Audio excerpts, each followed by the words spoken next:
Cool. So I'll just scroll down Excellent. as you like. Great. So just for the sake of the recording, welcome once again everyone to the expert stage of our hack from home on decarbonisation, where we are looking at how personal data can be used to motivate decarbonisation behaviours around the world, but in particular Eastern England. Trying to identify what the barriers and levers to decarbonisation are and how personal behaviour could change that. There's lots of different themes to this event, but a real central one is consumer empowerment. Now, here in DataSwift, we provide individuals with legal ownership of their personal data through their ownership of artifacts called personal data accounts, in which they store their data and are able to transact with it across the energy system.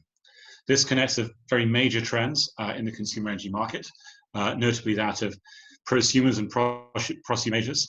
I'll have to ask you in a moment how to pronounce that word. I.e. consumers who are empowered by being able to choose much more about the energy and actually produce some of their own energy. So without any further ado, I would like to hand over the floor to our resident expert on these trends, who's written a book on the topic, Dr. Sioshansi. Thank you very much, and good afternoon. It's 8 a.m. here in San Francisco. Pleased to be with you, and I was asked to talk, take a few minutes to talk a little bit about some trends in the consumer space, in the electricity sector in particular, and that's what the topic is all about. If James or whoever is in command can go to the next slide. Yes.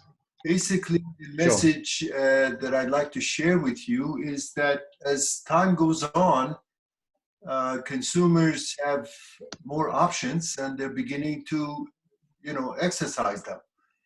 The options, as you see on the slide, is pretty, there's really 4 things they can do to manage not just their energy consumption, but also carbon footprint and electric bills or energy bills. They can, first and foremost, the most efficient way to go about it is to essentially use less by using more efficient appliances and, homes that are better insulated and things like that. So that's number 1. Number 2, particularly in the sunny places like California where I live, they can self-generate, as you well know, and the easiest way to do that, of course, is to put a few solar panels on the roof. The next thing they can do, and we're going to talk about this a bit, is they can store the excess energy because sun comes up and goes down.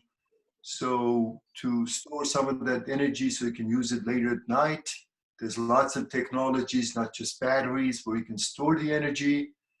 And as we move further, we can begin to trade with our neighbors. So if I have excess energy and you have deficit, maybe we can swap, and vice versa. And then we can, and all of these things are being enabled by new technology, the artificial intelligence, the arrival of aggregators and new business models and so forth.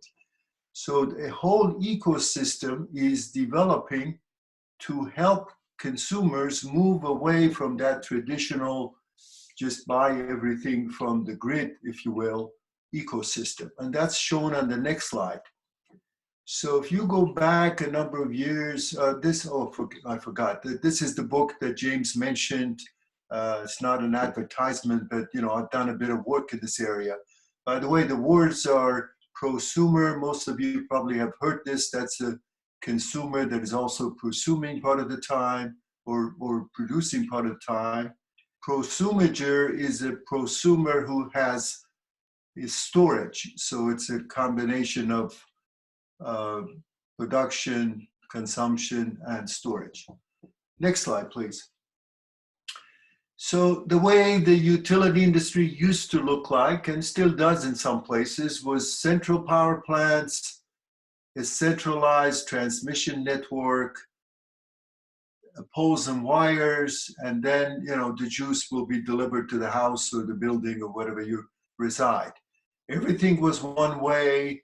You bought all the kilowatt hours that you consumed from the upstream infrastructure, and you had very few options.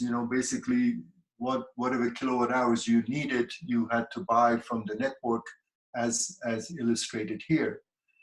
But if we go to the next slide, you can see that you can now essentially become your own source of generation. This is actually a neighbor across the street from where I live.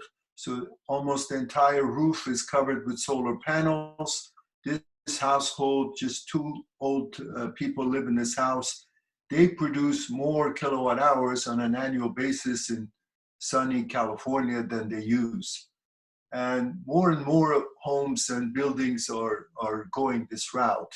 So distributed generation is not a fantasy or science fiction. Next slide shows another example. Basically, this one is what Tesla's vision of the future is, that instead of you building a house and putting a roof, you just cover the roof with solar tiles. So the entire roof is solar generation. And if you listen to Tesla, of course, they want you to have an electric vehicle.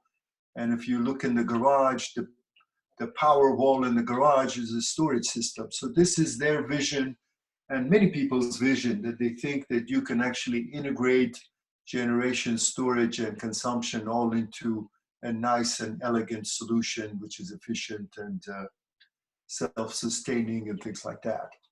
The next slide shows that this is obviously not limited to residential. This is a typical warehouse, Amazon warehouse, I believe. And these buildings are huge. They have incredibly big flat roofs. So they're ideal for solar panels. You can cover the entire roof and essentially generate your own power right on the roof of the building where you consume it.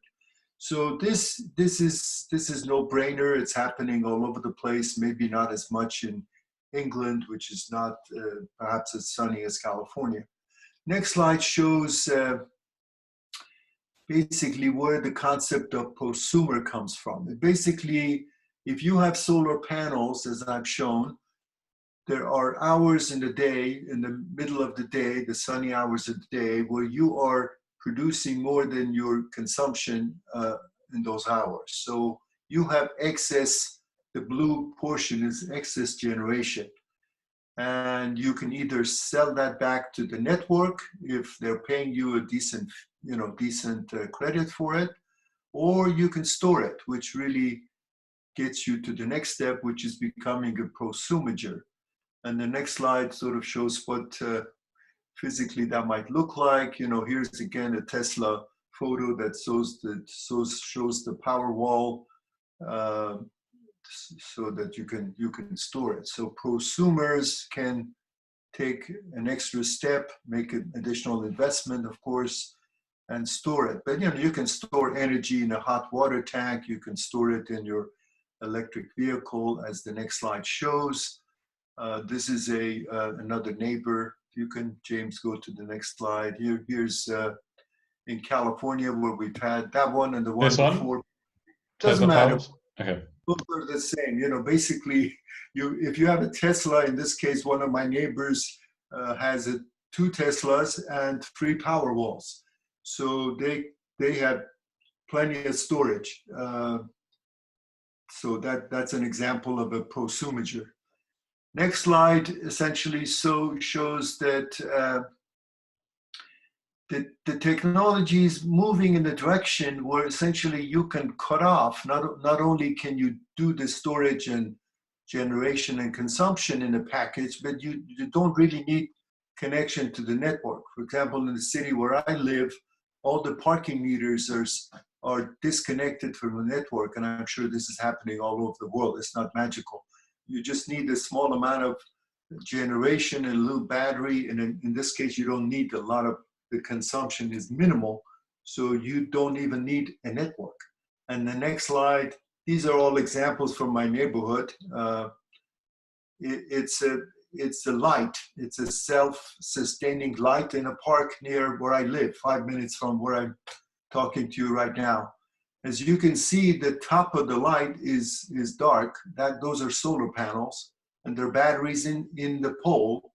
So when the sun goes down, the light comes on, and when it runs out of battery, it goes dark. And that's the way it is. It's sitting in the middle of park, no connection to the network.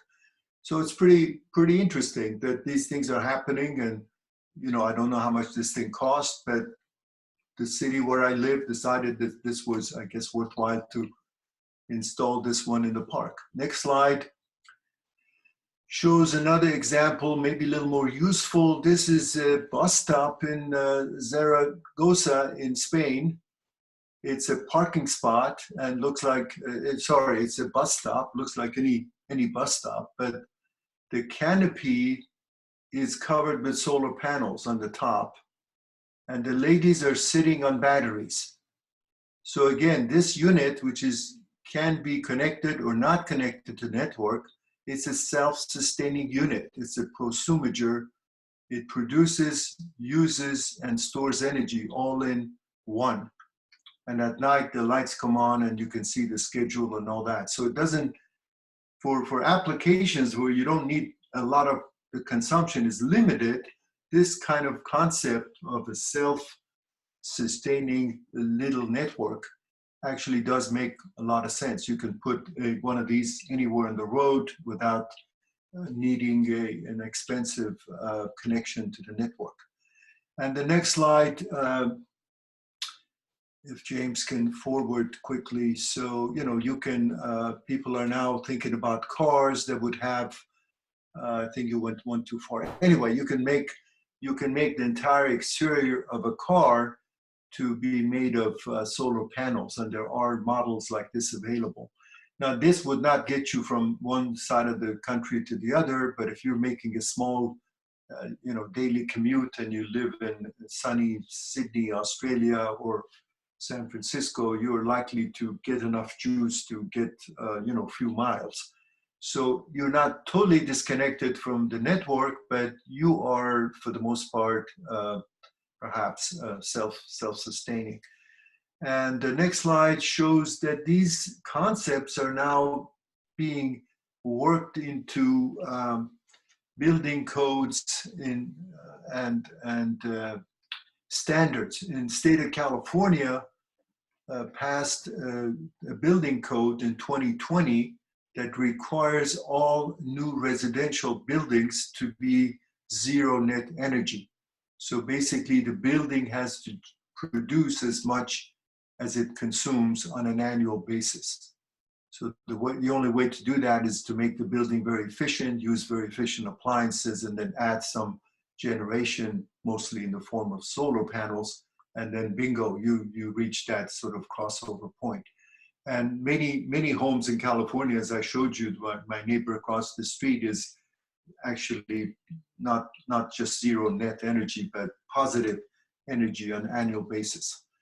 And the next slide, if James can get us there, is, as I mentioned, you can then, once you become mostly self-sufficient, you can think about trading. For example, if you have a solar roof like the one you've shown here, you can put a charger on your driveway, and the neighbor can charge the car, for example. So you can, it's like selling lemonade on your driveway. It's not regulated. It's your property. It's your juice. It's your roof. It's your charger. And if you decide that you want to sell or give free electrons to the neighbors, you can do so. And there are places in California where you can go and get a free juice from a solar roof, as shown on this example. So the possibilities are really multiplying. It's just limit is our imagination. Next slide shows another example. This one is a resort, I believe, in Puerto Rico that was affected by one of these frequent hurricanes. And the resort decided to essentially become a self-sufficient system instead of relying on the unreliable and expensive power. The electricity in Puerto Rico, I believe, was 21 cents a kilowatt hour, which is fairly expensive. So this resort was able to do it at lower cost and higher reliability. So again, people within the community, activities within a little resort like this or a community can manage supply and storage and consumption much better than one individual building can. So they're very interesting opportunities, and there's data implications. Of course, if you kind of do this, you have to share and swap data with your neighbors and with your colleagues. And the next slide to kind of move this concept a step further. For some reason, this isn't showing, but anyway, James, have you manipulated my slide somehow? There was a okay.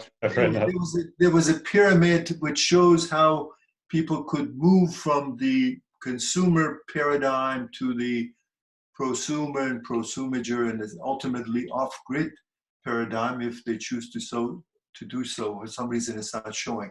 So let's move on to the, I think, one before the last slide, and I just want to kind of give you a summary of what this means. Basically, depending on how people self-select, and it's all based on economics and tariffs and subsidies or lack thereof and so forth and so on, basically consumers can decide whether they want to stick with the status quo, which is buy everything from the network and pay a bundled regulated tariff. In many countries, that option still exists. Or you can move away from that, one step away from that, become a prosumer, which means perhaps you produce most of the kilowatt hours that you use, or you go to the next step, which is become a prosumager. So there's some investment required, but you have to do the cost benefit to decide whether the next step is better than the prior one. Or as shown on the bottom, you can go a step further and become a little more exotic, if you will. You can become essentially a non-sumer, which is another term that people have coined recently. Basically, that's a consumer that uses zero net kilowatt hours from the network, which is kind of an interesting. So people talk about positive carbon or net zero carbon and so forth. So we are moving into an era where you can be a non-sumer, if you will. So you're a consumer that actually uses very, very few kilowatt hours from the network on average. That's it. And I think the next slide, just a visual of a perfect example of a non-sumer. You probably remember this plane. I think it's called the Solar Impulse. It made the trip around the world, including a landing here in San Francisco. You can see the Golden Gate Bridge in the background. This is an example of what a prosumager really means. This plane produces its own power from the solar panels, has batteries so it can continue to fly at night, and then uses the stored power in the propellers to move around. So it's really for centuries, men were thinking about the perpetual motion machine. And courtesy of the solar energy, we were able to actually show this. And this plane made it abundantly clear that we can do it. Now, it's a bit expensive at current technology, but you can see the trends. And I hope that this triggered some thoughts and some questions. James, how do we go from here?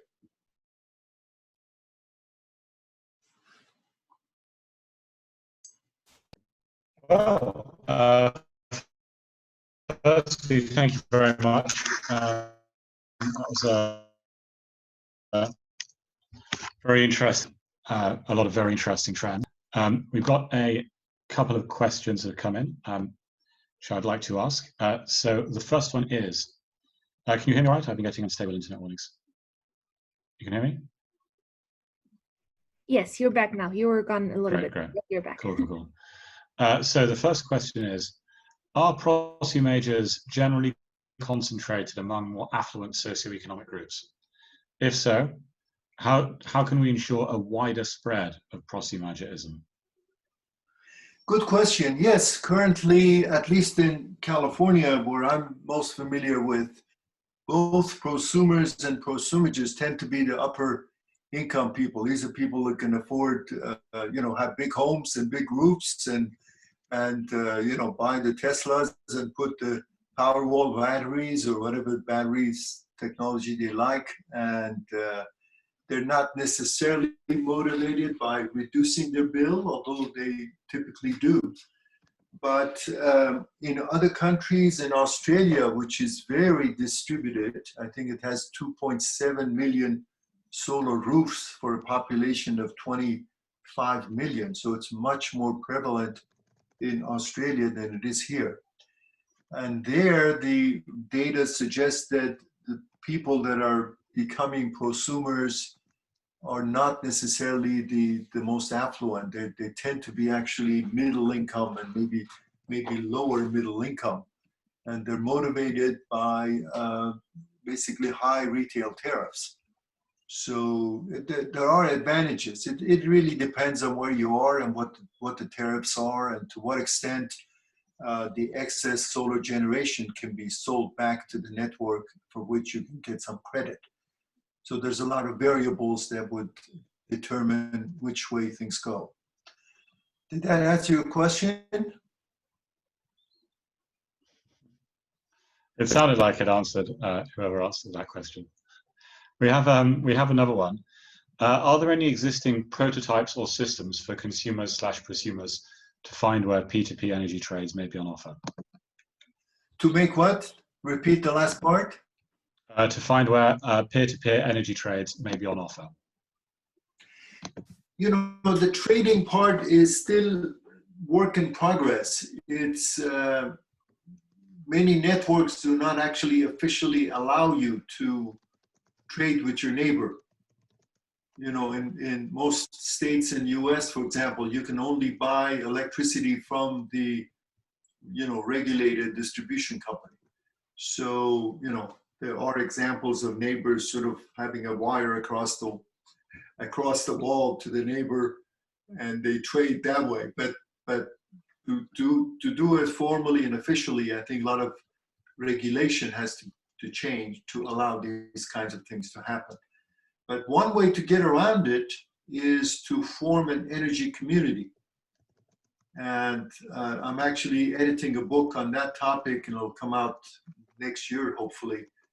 And the concept is that you form a community, either physically a community or a virtual community where people join, and then somebody manages and aggregates and optimizes consumption, storage, and generation within that community. So the community could be, as I said, a physical community in one location, or it could be a virtual community. So members could be all over the place, for example, all over England or in different states in the US, but they belong to an association which allows them to trade within that. But even that, you have to go to the regulator and get special permission, because in most cases, unless you're building the poles and wires, the distribution for the community from ground up, normally you are relying on existing poles and wires that belongs to somebody else. So you have to get permission to use that network, and the regulators have to decide who pays for what. And regulators, of course, want to make sure that the members of the energy community who may gain from those activities do not impose a cost on everybody else. So there are these equity issues that you have to be concerned about. I think equity is something we really do have to think about. Like as of that question earlier about the Teslas, it's so easy to get excited about the new world that we can see, but a lot of the solutions remain quite capital intensive for individuals, or indeed for certain communities. And we're still in a context where in a lot of places there's still basic fuel poverty problems. I wanted to ask you about the trading thing. One of the things that came across in research that we conducted is that there appears to be some nuance in the basic concept of energy trading, which is that the energy electrons themselves are not sort of infinitely mobile. They can only go so far. So it seems that in a lot of the so-called energy trading use case. It's really trading allocations of energy for some future point in time relative to a supply. Would this be a fair depiction of a lot of the narrative on community level energy trading? Yeah, no, the electrons, those. I'm an economist, not an electrical engineer. But once electrons are injected into the network, they follow laws of physics. You cannot tell electrons from my rooftop to necessarily go to the person who's bottom from me. Once they leave, they kind of go whichever way they choose to go. So the physical transactions don't necessarily follow the financial transactions.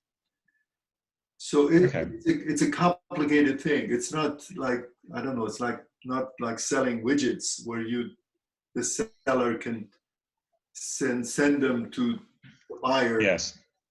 So that makes it complicated. The network that we're all connected to, at least in the developed part of the world, has its limitations, and you got to take that into account. So it's equity issues, as you mentioned. There's data privacy issues, and then there's physical characteristics of the electricity network, which are quite complicated and frankly beyond my comprehension. But if you're interested, people are looking into topics like transactive energy, which is, and blockchains, and I'm sure one of your lectures apparently was on blockchain.